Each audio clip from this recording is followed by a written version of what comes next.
Hello நண்பர்களே, 21வது எபிசோடோட ஸ்டார்டிங்ல கையில ஒரு ஃபைலோட வந்த ஹீரோயின் யாரு கூட நீ பேசிட்டு இருந்த அப்படின்னு ஹீரோவை பார்த்து கேக்குறா. ஹீரோவும் யாருமே இல்லமான்னு சமாளிக்கும் போது உண்மையை சொல்லு, யாரு நீ அப்படின்னு கேக்குறா. இதை கேக்குற செகண்ட் ஹீரோ செம்ம ஷாக் ஆயிடுறான். பார்ட்னர் அவளுக்கு ஏதோ சந்தேகம் வந்துருச்சு, ஏதாவது சொல்லி சமாளிங்க அப்படின்னு இவன் கத்திட்டு இருக்கான். ஹீரோயின் இருந்துட்டு நீ யாரு கூட பேசிட்டு இருந்தங்கிறது மட்டும் எனக்கு கன்ஃபார்மா தெரியும், யாருதுன்னு கேட்கும் போது ஹீரோ ஸ்டன் ஆகி நின்னுட்டு இருக்கான். செகண்ட் ஹீரோ இருந்துட்டு பார்ட்னர் தயவு செஞ்சு ஏதாவது சொல்லி சமாளி, உண்மையை சொன்னீங்கன்னா அவன் நம்ப மாட்டான் அப்படின்னு சொல்றான். அப்ப ஹீரோ வந்துட்டு நான் உங்ககிட்ட உண்மையை சொல்ல வேண்டிய நேரம் வந்துருச்சு, இங்க உன்னையும் என்னையும் தவிர இன்னொருத்தனும் இருக்கான் அப்படின்னு சொல்லும் போது ஹீரோயினுக்கு ஷாக் ஆகுது. நான் சொல்ல போற விஷயத்த நம்பலனாலும் இல்ல என்னை லூசுன்னு நினைச்சுக்கிட்டாலும் பரவாயில்ல, இங்க நம்ம ரெண்டு பேர்த்த தாண்டி மூணாவதா ஒரு திருட்டு பையன் இருக்கான், அவனோட சோல் உடம்புல இருந்து வெளியே வந்து மறுபடியும் உள்ள போக மாட்டான்னு அடம் பிடிச்சிட்டு இருக்கு அப்படின்னு சொல்லும் போது ஹீரோயின் சரியான ஷாக் ஆகுறா. அப்ப அங்க இருக்கிற செகண்ட் ஹீரோ பார்ட்னர் போதும், இதுக்கு மேலேயும் அவளை பயமுடுத்தாத, சின்ன புள்ள அதிர்ச்சியில பட்டுன்னு போயிட போறா அப்படின்னு சொல்லும் போது ஹீரோ இருந்துட்டு அவனோட சோல் அப்பப்போ என் பாடியையும் பொசஸ் பண்ணும் அப்படிங்கிற விஷயத்த சொல்றான். இதை கேட்கும் போது செகண்ட் ஹீரோ டிசப்பாயிண்ட் ஆயிடுறான். ஹீரோயினுக்கா என்ன பேசுறதுனே தெரியல பாவம். ஒரு கட்டத்துல ஹீரோயின் சிரிச்சர்றா, உன்னால ஒருத்தனோட சோலை பார்க்க முடியுதுன்னு சொல்றது கூட நான் நம்புறேன், ஆனா அப்பப்ப அவன் சோலும் பாடியை பொசஸ் பண்ணுதுன்னு சொல்ற பத்தியா, அது நம்புற மாதிரி இல்ல, தயவு செஞ்சு உண்மையை சொல்லுன்னு கேட்கும் போது ஹீரோவோட ஃபேஸ் சீரியஸா இருக்கு, அவன் உண்மையதான் பேசுறான் அப்படிங்கிறது ஹீரோயினுக்கு புரியுது. இப்பதான் உண்மையாலுமே ஹீரோயின் பயப்பட ஆரம்பிக்கிறா. ஹீரோயினுக்கும் ஆல்ரெடி ஹீரோ மேல சந்தேகம் இருந்திருக்கும், அதனால நீ சொன்னியே ஒரு திருட்டு பையனோட சோல் இங்கே சுத்துதுன்னு, அவனோட பேரு சாங்கான்னு கேட்கும் போது செகண்ட் ஹீரோக்கு தூக்கி வாரி போடுது. இங்க பாடுறா என் செல்ல குட்டி என்னை கண்டுபிடிச்சிட்டா அப்படின்னு அவன் பேசிட்டு இருக்கான். ஹீரோவும் ஆமான் தலையாட்டின உடனே பதட்டத்தின் உச்ச கட்டத்துக்கு போயிடுறா. அப்ப ஹீரோ இருந்துட்டு நான் உங்ககிட்ட எதையும் மறைக்க விரும்பலாமா அப்படின்னு சொல்லி பக்கத்துல வரும்போது இதுக்கு மேல என் பக்கத்துல வந்துடாத, நான் ரொம்ப கன்ஃபியூஷன்ல இருக்கேன், அதனால நான் வந்த விஷயத்தை பத்தி உங்ககிட்ட அப்புறம் பேசுறேன்னு சொல்லிட்டு பதட்டத்தில் அங்கிருந்து போகும்போது கையில வச்சிருந்த ஃபைல் அங்கேயே கீழே போட்டுட்டு போயிடுறா. ஹீரோவும் எப்படியாவது அவளை தடுத்து நிறுத்தலான்னு பாக்குறக்குள்ளேயும் கால் டாக்ஸி ஏறி எஸ்கேப் ஆயிடுறா. சரி எப்படியாவது அவளை சமாதானப்படுத்திடுவான்னு இவனும் கார் எடுத்துட்டு பின்னாடியே வரான். கால் பண்ணி கான்டாக்ட் பண்ண ட்ரை பண்ணா அவன் எந்த காலையுமே பிக் பண்ணல. ஒரு வழியா ஹீரோயின் வீட்டுக்கு வந்துடுறா. இருந்தாலும் இந்த ஷாக்ல இருந்து அவ வெளியே வரல. ஹீரோயினோட வீடை ரீச் பண்ண ஹீரோவும் அவளை கால் பண்ண ட்ரை பண்ணா அவ கால் பிக் பண்ண மாட்டேங்கிறா. ஹீரோக்கும் புரியுது ரொம்ப கன்ஃபியூஷன்ல இருக்கான்னு, அதனால அவளை ஃப்ரீயா விட்டுட்டு ரிட்டர்ன் வரும்போது அவ கீழே போட்டு போன ஃபைல பாக்குறான். அப்ப அங்க இருக்கிற செகண்ட் ஹீரோ என்னங்க பார்ட்னர் ஹீரோயின் எல்லாத்தையும் புரிஞ்சுக்கிட்டாலான்னு கேட்கும்போது அவ ரொம்பவே கன்ஃபியூஷன்ல இருக்கா. பட் எனக்கு அவன் மேல நம்பிக்கை இருக்கு, நான் பார்த்ததுலயே ரொம்பவே போல்டான பொண்ணு அவதான், கூடிய சீக்கிரம் நான் சொன்ன விஷயத்தை புரிஞ்சுக்குவா, இப்ப நம்ம அந்த கில்லரை பிடிக்கிறதுல மட்டும் தான் கான்சென்ட்ரேட் பண்ணணும்னு சொல்லிட்டு போயிடுறான். அதுக்கப்புறம் அந்த ஹெல்மெட் மேன் எவனா இருப்பான் அப்படின்னு இவங்களுக்கு கிடைச்ச ஹிண்ட் எல்லாம் வச்சு மார்க் பண்ணிட்டு இருக்கும் போது தான் செகண்ட் ஹீரோக்கு மொத்தமாவே 49 நாள் தான் கையில இருக்கு. அதுக்குள்ளேயும் அவன் ரிட்டர்ன் உடம்புக்கு போலன்னா செத்துருவாங்கிற விஷயம் இப்பதான் ஹீரோக்கு தெரிய வருது. இதை ஏன்டா என்கிட்ட மறைச்ச அப்படின்னு கோவப்படுறான். சரி நீ பாடியில இருந்து வெளியே வந்து எத்தனை நாள் ஆச்சுன்னு கேட்டா 34 நாள் ஆச்சுன்னு சொல்றான். அப்படின்னா இவனுக்கு கையில மீதி இருக்கிறது 15 நாள் மட்டும்தான். அதுக்குள்ளயும் செகண்ட் ஹீரோ பாடிக்குள்ள போயே ஆகணும். இத சொல்லும் போதே செகண்ட் ஹீரோ ஃபீல் பண்றான் அப்படிங்கிறது ஹீரோக்கு புரியுது. டே கவலைப்படாத, என்ன நடந்தாலும் நான் உன்னை சாக விட மாட்டேன், ஃபர்ஸ்ட் உன்னை உன் பாடிக்கு ரிட்டர்ன் அனுப்பி உன்னோட தொல்லையில இருந்து நான் வெளியே வரணும் அப்படிங்கிற மாதிரி சொல்லிட்டு அந்த நெக்லஸ்ல இருக்கிற நேம் என்னன்னு இப்போ வரைக்கும் கண்டுபிடிக்க முடியல. அதே மாதிரி டூசிக்ஸ் ஆகிறதுக்கு முன்னாடி அந்த டேட்டூல இருக்கிற உண்மையான ஏஞ்சலை கண்டுபிடின்னு சொல்லியிருக்கான். நீ அவனோட க்ளோஸ் ஃப்ரெண்ட் தானே, நீ எங்கேயாவது அந்த உண்மையான ஏஞ்சலை பார்த்த மாதிரி ஞாபகம் இருக்கான்னு கேட்கும்போது செகண்ட் ஹீரோ யோசிச்சு பார்க்கறான். அவனுக்கு எதுவுமே ஞாபகத்துக்கு வரல.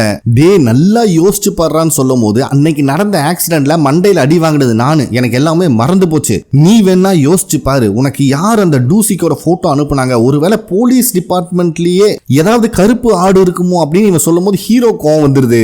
இதுக்கு மேல இவன் பக்கத்துல இருந்தானா நம்மளால கேஸ பத்தி யோசிக்க முடியாதுன்னு சொல்லிட்டு நீ ஒழுங்கு மரியாதை ஹாஸ்பிட்டல் திரும்பி போடான்னு அனுப்பி விட்டுறான். அங்கிருந்து வெளியே வரும்போதும் கூட உண்மையான ஏஞ்சல் எதுவா இருக்கும் அப்படின்னு செகண்ட் ஹீரோ யோசிச்சு பாக்குறான். கரெக்ட், எங்கேயோ பாத்திருக்கேன், லைட்டா ஞாபகம் வருது, ஆமா அங்கதான் பாத்திருக்கேன்னு நினைக்கிறேன் அப்படின்னு சொல்லிட்டு எதுவுமே ஞாபகத்துக்கு வரலன்னு சொல்லிடுறான். எவ்வளவு யோசிச்சாலும் பாடி லாங்குவேஜ் மட்டும் தான் மாறுது, ஐடியா வர மாட்டேங்குதேப்பா அப்படின்னு ரொம்ப ஃபீல் பண்ணிட்டு இருக்கான். அதுக்கப்புறம் ஹீரோ அவனோட ஷெல்ஃப்ல திங்ஸ் எல்லாம் வச்சிட்டு இருக்கும் போது ஹீரோயின் விட்டுட்டு போன ஃபைல் கீழே விழுகுது. அதுல ஹீரோயின் அவங்க அப்பா கூட எடுத்த போட்டோவும் ஃபைல விட்டு வெளியே வந்து கீழே விழுந்திருக்கு. பட் அதை ஹீரோ நோட் பண்ணல, ஃபைல மட்டும் எடுத்து வச்சு யோசிச்சு பாக்குறான். ஏன்னா ஹீரோயின் இதை பத்தி அப்புறம் பேசலாம்னு சொல்லிட்டு போயிருப்பா. சரி இவளுக்கு கால் பண்ணலாமான்னு மொபைல் எடுக்கிறான், பட் மனசு வரல. நெக்ஸ்ட் டே ஒரு மார்க்கெட் பிளேஸ்ல எல்லா டிடெக்டிவ்ஸும் திருடனை பிடிக்கிறதுக்காக வெயிட் பண்ணிட்டு இருக்காங்க. அதே மார்க்கெட்ல ஒரு கடையில செஃப் வேஷத்துல இருக்காரு கேப்டன். தம்பிகளா இந்த மாதிரி ஃபங்க்ஷன் டைம்ல திருடன் எல்லாம் வெளியே வருவானுங்க, எவா வந்தாலும் சரி மடக்கி பிடிச்சிட்டு பாத்துக்கலாம் அப்படின்னு ஆர்டர் கொடுக்குறாரு. அப்ப கரெக்டா பேஸ்பால் கேப் போட்டு ஒருத்தன் வரத டிடெக்டிவ் நோட் பண்ணிட்டு எல்லாத்துக்கும் இன்ஃபர்மேஷன் கொடுக்குறான். ரெண்டு பேரும் அவனை விரட்ட ஆரம்பிக்கிறானுங்க. ஒரு கட்டத்துல முட்டுச்சந்தில வச்சு அவனை லாக்கும் பண்ணிடுறானுங்க. சரி இத பத்தி நான் கேப்டனுக்கு இன்ஃபார்ம் பண்ணிடுறேன் ஒரு டிடெக்டிவ் அங்க நகுந்த உடனே அந்த கேப் போட்டிருந்தவன் கத்தி வச்சிருப்பான் இருக்கு, அதை வச்சு போட்டு தள்ளலான்னு பாக்குறான். அதுக்குள்ளேயும் கேப்டனுக்கு இன்ஃபார்ம் பண்ணிட்டு இருந்த டிடெக்டிவ்க்கு இந்த சத்தம் கேட்டுருது. ஆனா அவன் சுதாரிக்கிறக்குள்ளேயும் அவன் கையில ஒரு வெட்ட போட்டு அங்க எஸ்கேப் ஆயிடுறான். இவனுங்களும் விடாம விரட்டுறானுங்க. அவன் சிக்கிற மாதிரி இல்ல. ஒரு கட்டத்துல கேப்டன் அவனை ஸ்மாக் போட்டு பிடிக்கிறாரு. இதனால அந்த ரெண்டு டிடெக்டிவ்ஸ்குள்ளேயும் சண்டை வந்துருது.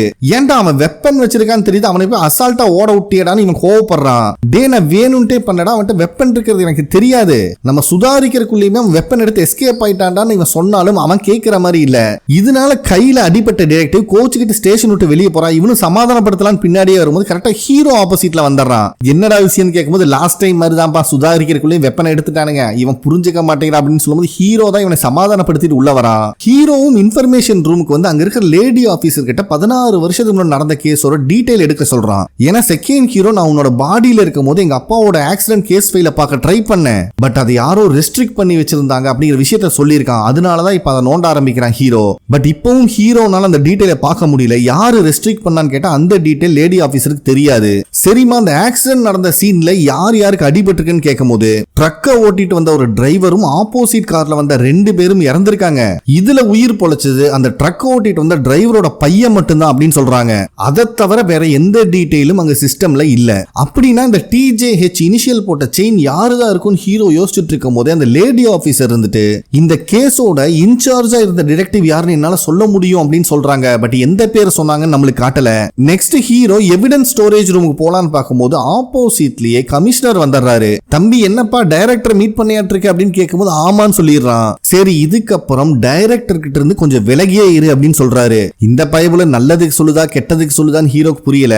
அப்ப ஹீரோ வந்துட்டு நான் சின்ன வயசுல கேள்விப்பட்ட ஒரு டிடெக்டிவோட பேரை இப்ப கொஞ்ச நேரத்துக்கு முன்னாடி தான் கேட்டுட்டு வரேன். என் வாழ்க்கையவே மாத்தின டிடெக்டிவ் அவருதான். நான் எந்த அளவுக்கு அந்த டிடெக்டிவ் ஒரு ரோல் மாடலா வச்சிருந்தனோ அதே மாதிரிதான் என் பார்ட்னர் ஜோவும் உங்களை ஒரு ரோல் மாடலா வச்சிருந்தான் அப்படின்னு இவன் சொல்லும் போது கமிஷனர் இருந்துட்டு ஏன்டா உன் பார்ட்னர் இறந்ததுக்கு அப்புறம் அந்த கேஸை இன்னும் விசாரிக்கலன்னு சொல்லி கோவப்படுறியான்னு கேட்கும் போது நான் அதை பத்தி சொல்லல, நீங்க அவனுக்கு இப்படி பண்ணிருக்க கூடாதுன்னு ஹீரோ சொல்றான். அவருனால எந்த பதிலும் பேச முடியல. ஹீரோவும் அங்கிருந்து கிளம்பிடுறான். அப்பதான் கமிஷனருக்கு ஒருவேளை இவன் எவிடன்ஸ் ஸ்டோரேஜ் ரூமுக்கு தான் வந்திருப்பானு சந்தேகம் வருது. அவரும் உள்ள வந்து டிடெக்டிவ் ஜோவோட பிலாங்கிங்ஸை செக் பண்ணும் போதுதான் அதுல இருக்கிற போட்டோவை பாத்துறாரு. அப்படின்னா ஹீரோக்கு டூசிக்கு அந்த கில்லர் இல்லங்கிற விஷயம் தெரிஞ்சிருக்கு.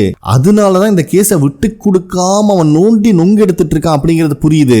அது மட்டும் இல்லாம அந்த பாக்ஸ்ல ஹீரோ எவிடன்ஸா வச்சிருக்கிற லைட்டரையும் பாத்துறாரு. அதே டைம்ல போலீஸ் ஹெட் டைரக்டர் கிட்ட ஹீரோக்கு இன்ஃபர்மேஷன் சென்டர்ல இருந்து ஏதோ விஷயம் கிடைச்சிருக்கு, அவன் 16 வருஷத்துக்கு முன்னாடி நடந்த ஆக்சிடென்ட் கேஸை பத்தி தான் விசாரிக்கிறான் அப்படின்னு போட்டு கொடுத்துறான். இதை கேட்கும் போதே டைரக்டரோட ஃபேஸும் மாறுது. அப்ப போலீஸ் ஹெட் இருந்துட்டு ஆல்ரெடி உங்க வழியில குறுக்க வந்த ஜோ டூசிக்கு எல்லாத்தையும் தூக்கியாச்சு, உங்களுக்காக நான் என்ன வேணாலும் பண்ணுவேன், உங்க மனசுல உறுத்திட்டு இருக்கிற விஷயத்தை எதா இருந்தாலும் எனக்கு ஷேர் பண்ணுங்க அப்படின்னு கேட்கும் போது டைரக்டர் தான் பெரிய ஜித்தாச்சே, தம்பி அளவுக்கு அதிகமா எந்த விஷயத்தையும் தெரிஞ்சு வச்சுக்கணும்னு நினைக்காத, அது உனக்கும் உடம்புக்கும் நல்லதில்லைன்னு சொல்லிடுறாரு. அதுக்கப்புறம் நம்ம செகண்ட் ஹீரோ போலீஸ் ஸ்டேஷனுக்குள்ள என்டர் ஆகிறான். எல்லாத்துக்கும் சல்யூட் அடிச்சுட்டு இவன் தான் யாரு கண்ணுக்கு தெரிய மாட்டானே, யாருமே இவனை கண்டுக்கல. அங்க பார்த்தா ஹீரோ வேற காணோம். என்ன பண்றது, பொழுது போகணுமே அங்க இருக்க டிடெக்டிவ் கிட்ட எல்லாம் பேச்சு கொடுத்துட்டு இருக்கான். பட் எந்த பதிலும் வரல. அப்ப கரெக்டா ஹீரோவும் வந்துடுறான். பார்ட்னர் ஏதாவது விஷயத்தை கண்டுபிடிச்சிட்டேன்னு கேட்கும்போது கொஞ்சம் வெளியே அவங்ககிட்ட தனியா பேசணும் அப்படின்னு சொல்லிட்டு ஹீரோ பாட்டுக்கு போயிடுறான். இதை கேட்கும் போதே கேப்டன்ல இருந்து எல்லாருமே கன்ஃபியூஸ் ஆகுறாங்க. இவன் யார வெளியே வர சொல்லிட்டு இவன் பாட்டுக்கு போறான் அப்படின்னு.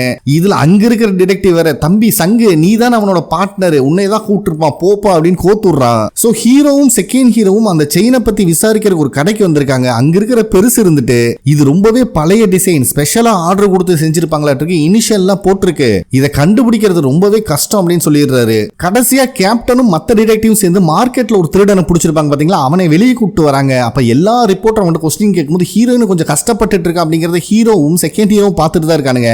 என்ன பண்றது, அவதான் வந்து பேச மாட்டேங்கிறாளே அப்படின்னு இவனுக்கு புலம்பிக்கிட்டு போகும்போது ஹீரோவோட பேரை சொல்லி ஹீரோயின் கூப்பிடுறா. அதுக்கப்புறம் 2 பேர் தனியா பேச ஆரம்பிக்கிறாங்க. ஹீரோயின் இருந்துட்டு நான் உங்ககிட்ட சில விஷயத்தை கிளாரிஃபை பண்ணிக்கணும் அப்படின்னு இவ சொல்லும் போது ஹீரோ இருந்துட்டு நான் ஒரு சின்ன பையனை பத்தி சொல்லியிருந்த ஞாபகம் இருக்கா அப்படின்னு கேட்கிறான். இதுக்கு முன்னாடி ஒரு டைம் ஹீரோவும் ஹீரோயினும் பேசிட்டே போகும்போது ஹீரோ சொல்லியிருப்பான், என் லைஃப்ல ஒரு சின்ன பையனுக்கு நான் ப்ராமிஸ் பண்ணி கொடுத்திருந்தேன், இப்ப கண்டிப்பா வளர்ந்து பெரிய ஆளா இருப்பான்னு நினைக்கிறேன் அப்படின்னு. ஹீரோயினுக்கும் ஞாபகம் வருது. ஹீரோ இருந்துட்டு அந்த சின்ன பையன் வேற யாரும் இல்ல, செகண்ட் ஹீரோ சாங் தான். அது அவனுக்கு கொடுத்த ப்ராமிஸ் என்னால காப்பாற்ற முடியல, ஒருவேளை அவன் சோல் இன்னும் உடம்புக்குள்ள ரிட்டர்ன் போகாம இருக்கிறதுக்கு இதுவும் காரணமா இருக்கலாம் அப்படின்னு சொல்றான். அப்ப ஹீரோயின் இருந்துட்டு நீயும் நானும் சந்திக்கும் போது நிறைய டைம் உனக்கு பதிலா அவன் இந்த உடம்புல உடம்புல இருந்திருக்கானான்னு கேட்கும்போது ஆமான்னு சொல்றான். சரி ஓகே, எனக்கு இந்த பிரேஸ்லெட் கொடுத்தது யாரு, நீயா அவனான்னு கேட்கும்போது ஹீரோ சைலண்ட் ஆயிடுறான். டே யாருக்குடா காது குத்த பாக்குற, என்னை பிரேக்கப் பண்றதுக்காக ஏதாவது காரணம் கண்டுபிடிச்சிட்டு இருக்கியான்னு சொல்லும் போது ஹீரோ கோவம் வந்துருது.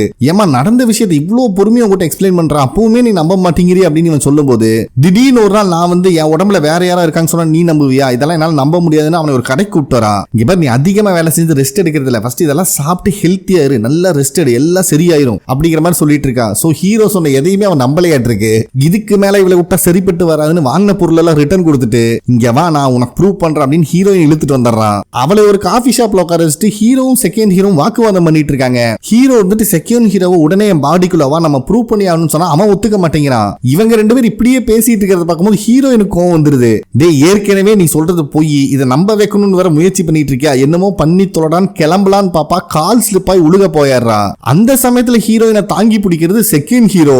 இவளுக்கு தூக்கி வாரி போடுது, யாரா சாமி இங்க இருக்கு அப்படின்னு பயந்துடுறா ஒரு நிமிஷம். அதுக்கப்புறம் தான் 3 பேர் உட்காந்து பேச ஆரம்பிக்கிறாங்க. ஹீரோ வந்துட்டு இப்பவாவது நம்பறியாமான்னு கேட்கும் போது வேற வழி இல்ல, நம்பிதானே ஆகணும். சோ அவளும் ஒத்துக்கிறா. அப்ப ஹீரோயின் இருந்துட்டு அந்த திருட்டு பையனோட சோல் இன்னும் இங்கதான் இருக்கா அப்படின்னு கேட்கும் போது அங்க இருக்கிற செகண்ட் ஹீரோ செல்லக்குட்டி நான் உன்னை விட்டு எங்கேயும் போக மாட்டேன், இங்கதான் இருக்க அப்படின்னு அட்டன்ஸ் போட்டுருக்கான். அவன் பேசுறதா ஹீரோயினுக்கு கேட்காது. அதனால ஹீரோவும் ஒத்துக்கிறான், ஆமா என் பக்கத்துல தான் அந்த நாய் உட்கார்ந்துருக்கு அப்படின்னு. அதுக்கப்புறம் ஹீரோயின் இருந்துட்டு இந்த பிரேஸ்லெட் போட்டது செகண்ட் ஹீரோவா கூட இருக்கட்டும், ஒரு தடவை கார்ல நம்ம போகும்போது பைக்கர்ஸ் எல்லாம் சேஸ் பண்ணாங்களா, அப்ப என் கூட இருந்தது யாருன்னு கேட்கும்போது ஹீரோ நான் தான் அப்படின்னு ஒத்துக்கிறான். பார்க்கோட கேஸ்ல கடைசி என்னை கிட்னாப் பண்ணாங்களா, அப்ப என்னை காப்பாத்த வந்தது யாருன்னு கேட்கும்போது அதுவும் நான் தான் ஒத்துக்கிறான். அதுக்கப்புறம் ஒரு டைம் நான் மப் ஆகும் போது என்னை உப்பு மூட்டை தூக்கிட்டு போனது யாருன்னு கேட்கறான். ஹீரோ பக்கத்துல பார்க்க ஆரம்பிக்கும் போதே தெரிஞ்சிருது அது செகண்ட் ஹீரோட வேலைன்னு.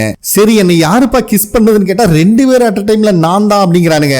அதுக்கப்புறம் 2 பேரும் ஒருத்தர் முறைச்சு வேற பாத்துக்கிறானுங்க. கடைசியா ஹீரோ 2 பேரும் தான் அப்படின்னு பதிலையும் சொல்லிடுறான். 2 பேருமே உமா கொடுத்திருக்கானுங்கிற விஷயத்தை கேள்விப்பட்டோன்னே ஹீரோயினுக்கு என்ன ரியாக்ட் பண்றதுனே தெரியல. சரிப்பா மறைக்காம உண்மை சொன்னதுக்கு ரொம்பவே நன்றி, நான் ரொம்ப பிஸியான ரிப்போர்ட்டர், அதனால நான் இங்கிருந்து கிளம்புறேன் அப்படின்னு சொல்லி ரெஸ்டாரண்ட்ல வெளியே வந்து ஒரு ஓரமா குத்த வச்சு உட்காந்து அநியாயத்துக்கு ஃபீல் பண்ணிட்டு இருக்கா. இத உள்ள இருக்கிற ஹீரோவும் செகண்ட் ஹீரோவும் பார்த்துட்டு தான் இருக்கானுங்க. அவனுங்களுக்கும் என்ன சொல்லி சமாதானப்படுத்துறதுன்னு தெரியல. இந்த இடத்துல இந்த எபிசோட் கம்ப்ளீட் ஆகுது. ஓகே ஃப்ரெண்ட்ஸ், கண்டிப்பா உங்களுக்கு பிடிச்சிருக்கும் நம்புறேன். நெக்ஸ்ட் எபிசோட்ல மீட் பண்ணலாம். நன்றி.